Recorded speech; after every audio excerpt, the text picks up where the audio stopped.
Okay, so I totally screwed that one up. It's okay though, I recovered. So, that's what we got so far.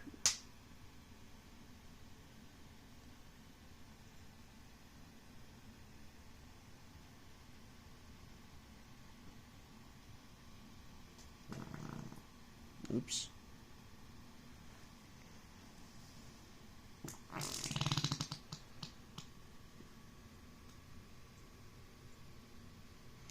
Yeah, there's that trough I was telling you about right there.